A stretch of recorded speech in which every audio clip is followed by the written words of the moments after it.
இது என்னுடைய பார்வை தான்.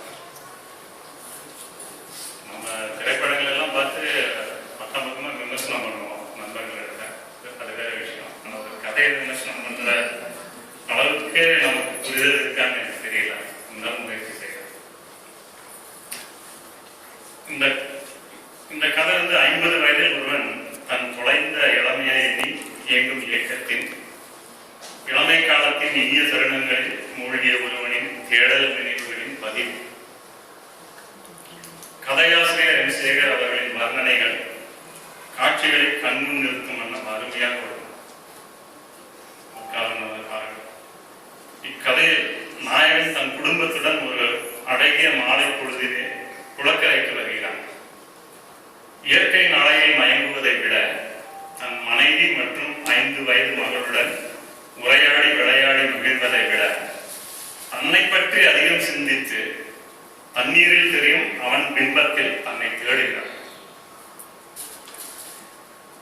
கதைநாயகன் குளத்தின் மேல் பறக்கும் தட்டான், கல்லெறியும் போது நீரில் விரியும் மடயங்கள், குழந்தை கௌசல்யாவின் அன்பு அழைப்பு என எதையுமே சட்டை செய்யாமல் தொலைந்த இளமை காலத்தை நினைத்து கண்ணீர் வடிக்கிறான். நிஜத்தை விட்டு நிழலை நாடுகிறது அவன் மனம்.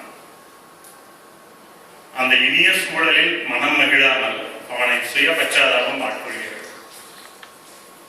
இயற்கையின் அழகை தாண்டி தன் இழப்பை எண்ணி வருந்தும் மனநிலை நமக்கு பரிதாபத்தை வரவழைப்பதை விட ஏன் இப்படி நிகழ்கால மகிழ்வை தவற விடுகிறான் என துன்புற வைக்கிறது.